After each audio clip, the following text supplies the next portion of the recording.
Om Swastiastu. Assalamualaikum warahmatullahi wabarakatuh. Salam sejahtera untuk kita semua. Salam harmoni. Perkenalkan, nama saya Nilu Putuswartini, NIM 18130311012.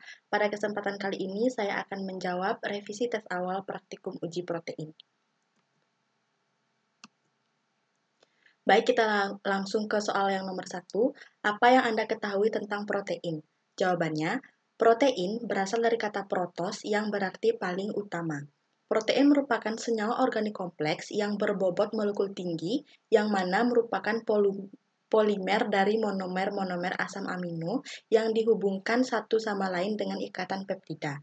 Molekul protein mengandung karbon, hidrogen, oksigen, nitrogen, dan kadang sulfur serta fosfor. Protein memiliki peran penting dalam struktur dan fungsi dari semua sel dalam makhluk hidup. Soal nomor 2, jelaskan mengapa protein disebut senyawa organik yang memiliki berat molekul tinggi. Jawabannya, protein disebut senyawa organik yang memiliki berat molekul tinggi karena protein tersusun dari monomer-monomer asam amino dan molekul protein mengandung karbon, hidrogen, oksigen, nitrogen, dan kadang sulfur serta fosfor.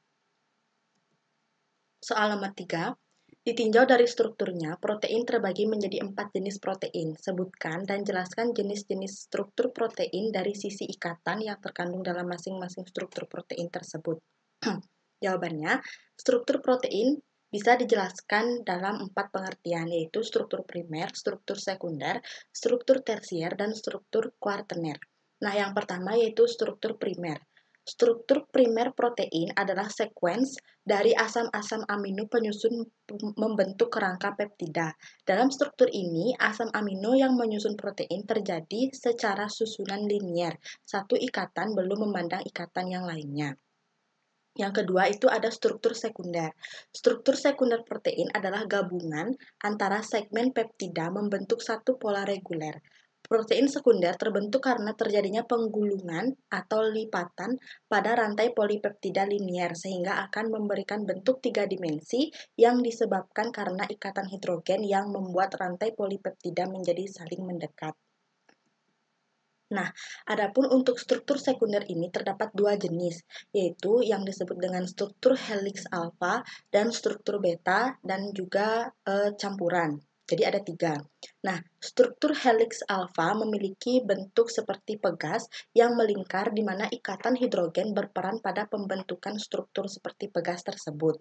Sedangkan struktur beta atau disebut dengan betasid merupakan lembaran yang berlipat pada protein akibat ikatan hidrogen antara unit polipeptida yang berdekatan. Dan yang ketiga ada struktur loop atau tidak terstruktur atau campuran.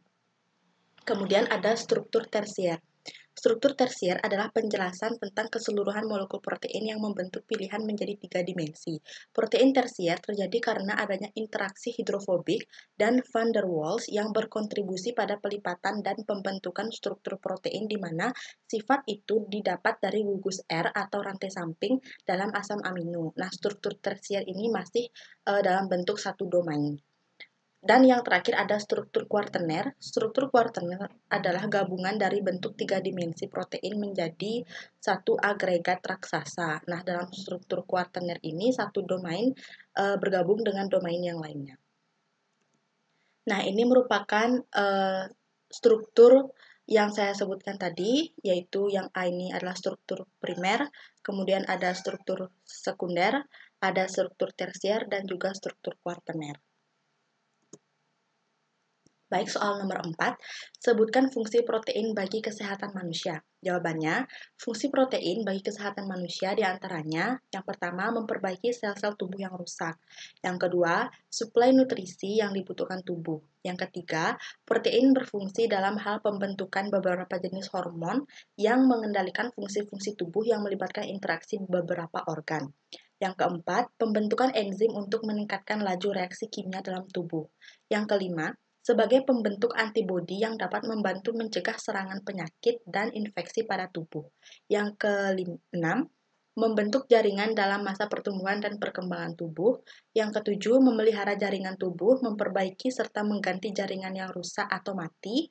Dan yang kedelapan, mengatur keseimbangan air yang terdapat dalam 3 komponen, yaitu intraseluler, ekstraseluler, dan intravaskuler. Soal nomor 5, jelaskan perbedaan proses yang terjadi pada larutan protein yang diendapkan dengan garam dan dengan logam. Jawabannya, pengendapan dengan logam. Nah, logam di sini dalam air dia masih berwujud padatan, sedangkan garam dalam air dalam bentuk ion yang mana terdiri dari kation dan anion. Logam dapat memberikan aliran elektron sehingga eh, ketika bertemu protein terjadi pelepasan elektron, yaitu membentuk kation sehingga bereaksi dengan protein kemudian mengendap. Sedangkan jika pengendapan dengan garam, garam sudah ada kation dan anionnya sejak awal, sehingga kation akan menyerang gugus karboksilat dan anion akan menyerang gugus amina.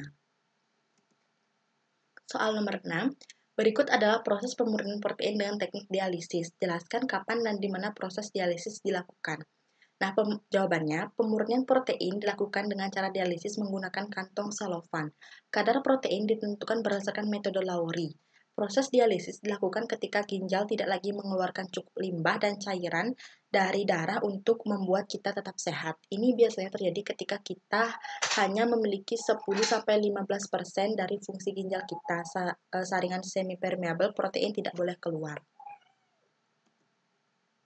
Soal nomor 7, jelaskan prinsip uji Biuret pada percobaan kualitatif larutan protein. Jawabannya, uji Biuret digunakan untuk mendeteksi keberadaan ikatan amida.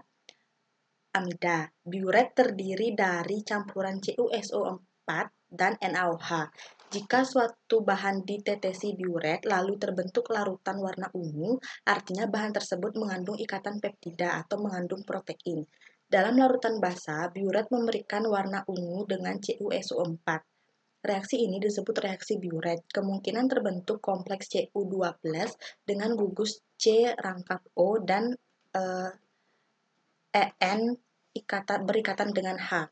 Dari rantai peptida dalam suasana basah.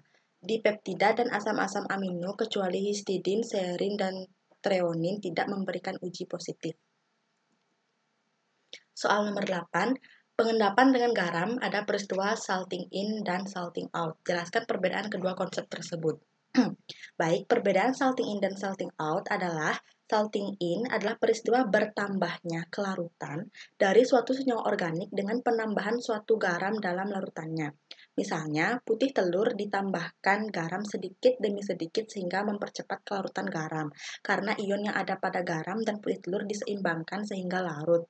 Dalam hal ini garamnya kadarnya itu pas. Sedangkan salting out adalah peristiwa adanya zat terlarut tertentu yang mempunyai kelarutan besar dibanding zat utama, akan menyebabkan penurunan kelarutan zat utama atau terbentuknya endapan karena ada reaksi kimia. Dalam hal ini, sudah bermuatan ditambahkan garam terjadi pengendapan, artinya dia kelebihan garam. Karena dia sudah bermuatan, kemudian ditambahkan garam lagi, maka terjadi kelebihan garam. Baik, soal nomor 9.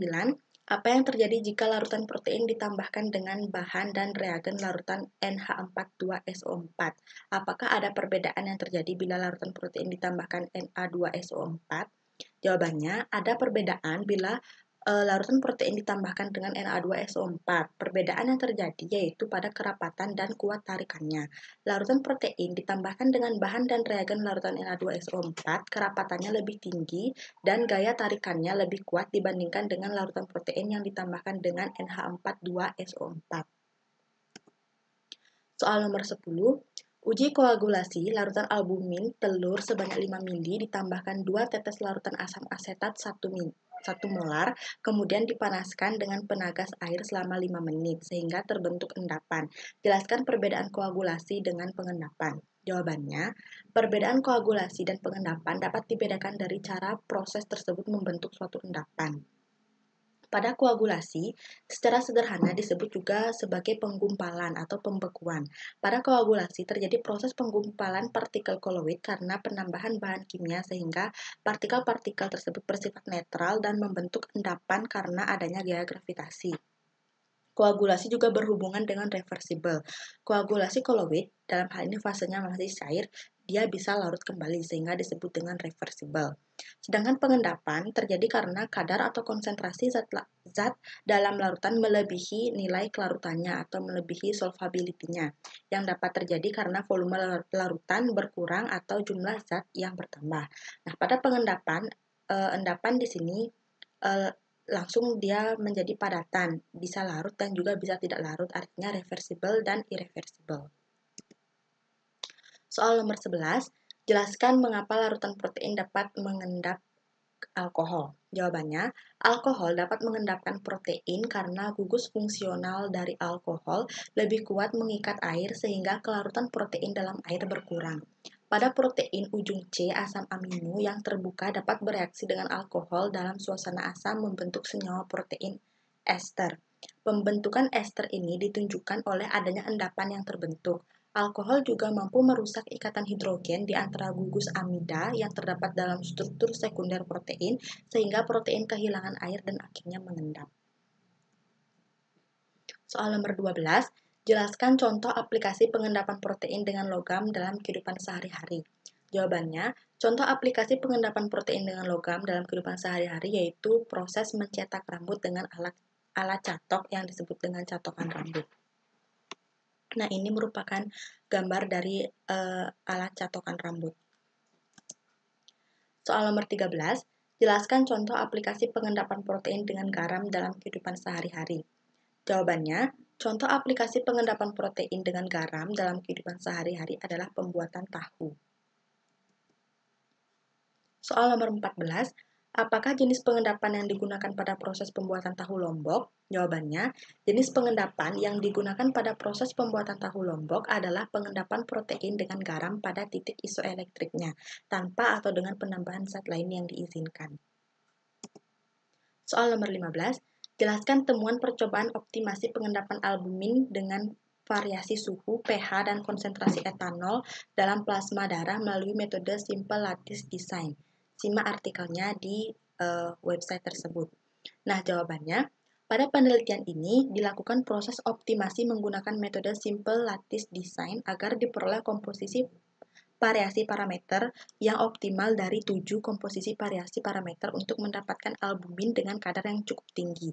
Albumin dipisahkan berdasarkan metode fraksinasi etanol melalui perbedaan kelarutan protein dalam plasma.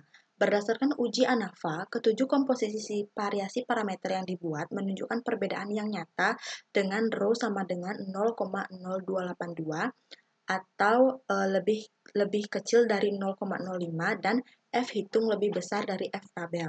Hasil evaluasi menunjukkan bahwa komposisi formula kelima menunjukkan respon albumin optimal dengan parameter suhu negatif 10 derajat, pH 4,8 dan konsentrasi etanol 40%. Kadar albumin yang diperoleh dengan komposisi tersebut yaitu 53,59 mikrogram. Baik, jadi sekian yang dapat saya sampaikan tentang tes awal revisi untuk uji protein. Jika ada salah kata, saya mohon maaf. Akhir kata saya ucapkan terima kasih. Om Santi Santi Santi Om. Wassalamualaikum warahmatullahi wabarakatuh. Salam harmoni.